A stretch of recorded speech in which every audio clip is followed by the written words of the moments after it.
ariko rero amakuru akaba avuga yuko uyu mugabo muri izi ngendo zose yagize by'umwihariko ageze mu gihugu cya Uganda ngo akaba yarasabye perezida wa Uganda ngo kuba yamufasha akamwunga n'u Rwanda. Uyu minisitiri ashobora kuba ari ku gitutu gikomeye cyane nyuma y'uko yangije diplomasi y'igihugu cye n'iy'u Rwanda. Ngayo ngo reka tujye twikomereza kuri ayo makuru avuga yuko guverinoma y'u Rwanda n'iya Leta Zunze Ubumwe za Amerika kwa 28 Mata 2025 zatangiye ibiganiro byihariye. Reka gushimire wowe wakoze subscribe kuri Kigali Social Update, urubuga rubuga rero rukugezaho amakuru ya politiki, diplomasi, umutekano n'ubutabera. Noneho rero kuri iyi nkuru nkuzaniye tukaba tugiye kwinjira mu makuru by'umwihariko ari kuvugwa muri diplomasi, aho tugiye kugaruka ku bijyanye na Minisitiri w'Ububanyi n'Amahanga w'Ububiligi mu ruzinduko yagiriye mu karere ka Afurika ibiyaga bigari, aho yasuye igihugu kirimo Uganda, agasura Uburundi ndetse agasura na Kongo. Bagiranye ibihe biganiro n'ikiri mugabo cyari kimuzanye nyuma y'uko umubano we n'u Rwanda cyangwa se umubano w'igihugu cye n'u Rwanda usenyutse. ngo hayikaze reka duhere ku ruzinduko rwa Minisitiri w'Ububanyi n'Amahanga w'Ububiligi, akaba yitwa Maxime Prévost, aho rero guhera ku wa gatanu no ku wa gatandatu yagiye mu ruzinduko muri Uganda n'Uburundi ndetse agirana ibiganiro n'aba bayobozi b'ibi bihugu. Byari biteye gute? Kubera iki uyu mugabo yaje kugirana ibiganiro n'aba baperezida? Ni ibiganiro byibanze ku bibazo by'umutekano mu karere k'ibiyaga bigari ndetse no mu burasirazuba bwa Repubulika Iharanira Demokarasi ya Kongo. Ni nyuma yo kubonana rero na Perezida Museveni ku wa gatanu, Minisitiri w'Ububanyi n'Amahanga w'Ububiligi abinyujije kuri X yagize ati maze kugirana ibiganiro byubaka cyane na Perezida Yoweri Kaguta Museveni, Uganda igira uruhare runini mu mutekano mu karere kandi ndashimira imbaraga zayo zikomeje mu guteza imbere ibiganiro by'akarere, ubufatanye n'abaturanyi no gufasha impunzi.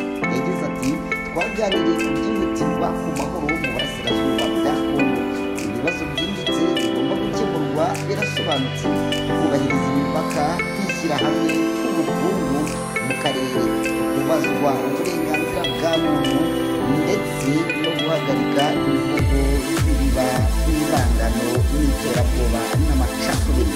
Uyu nguyu ni Minisitiri w'Ububanyi n'Amahanga w'Ububiligi watangazaga ko hanyuma ku bijyanye n'umubano w'impande zombi rero yavuze ko Ububiligi na Uganda bishimira ubufatanye bumaze barimo, aho yagize ati gahunda yacu y'iterambere iriho yibanda ku buzima, uburezi n'igisirikare hamwe n'ibisubizo bifatika ku baturage ba Uganda. Twasuzuye kandi uburyo bwo kwagura ubufatanye harimo no mu bucuruzi n'amahugurwa ya gisirikare. Ayo nguko hanyuma kandi ku wa gatandatu ku itariki ya 26 Mata nanone uyu perezida yagaragaye, nanone uyu Minisitiri w'Ububanyi n'Amahanga nanone yagaragaye muri ngoro ya perezida w'Uburundi Evariste Ndayishimiye, yakiriye Minisitiri Maxime Prévost wari wahageze rero avuye i Kampala muri Uganda.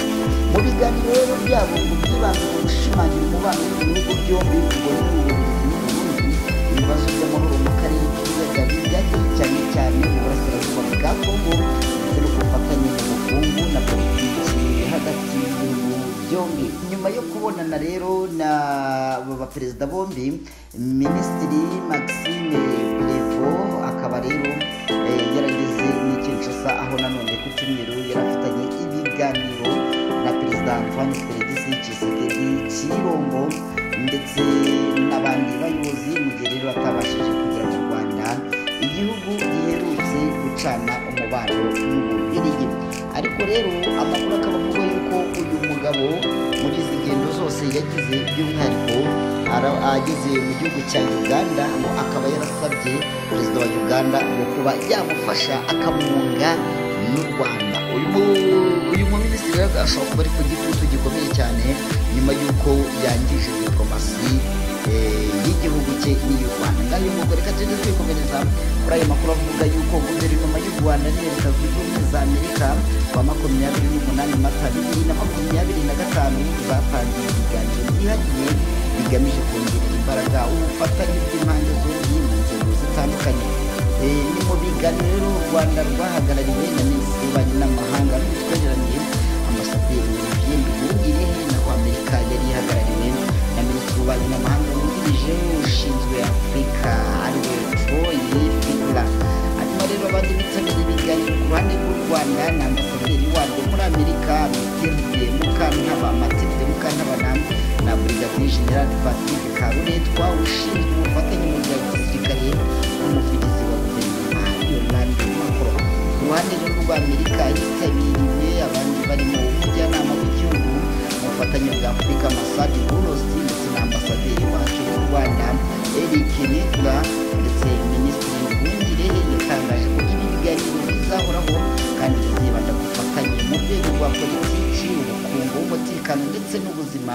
Ambasaderi Mukantabana yasobanuye ko ibi biganiro ari intambwe ikomeye yitewe mu mubano w'u Rwanda na Amerika, asobanura ko impande zombi zemeranyije kongera imbaraga ubufatanye, aho yagize ati iki cyumweru cyaranzwe n'intambwe ikomeye mu guteza imbere umubano w'u Rwanda na Amerika.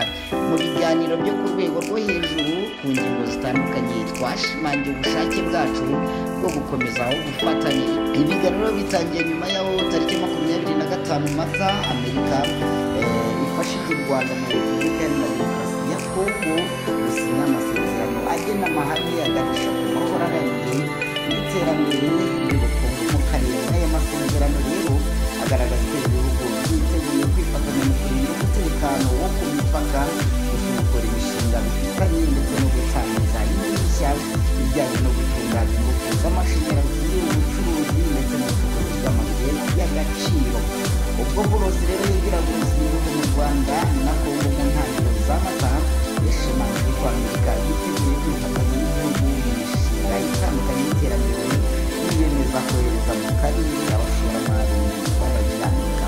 Ngayo nguko rero ayo ngayo ni amwe mu makuru arimo aravugwa muri diplomasi, ariko nanone ntabwo nagenda ntagarutse ku bijyanye n'uko ingabo za SADC ubu ngubu zamaze gutaha, ariko by'umwihariko icyiciro cya mbere hakaba habanje gutaha imodoka ndetse zari zihetse intwaro, za ntwaro za kirimbuzi cyangwa se za ntwaro za artillery cyangwa se za ntwaro ziremereye zifashishaga mu rugamba bari bahanganyemo na M23. ngira ngo murabyibuka impundura n'imirwano yabo ikomeye cyane hano mu kibaya cya Kanyamahoro ndetse no mu misozi miremire ya Teritwari ya Nyiragongo ndetse no mu bindi bice bitandukanye birimo imisozi ya Sake ndetse no mu misozi ya Karuba.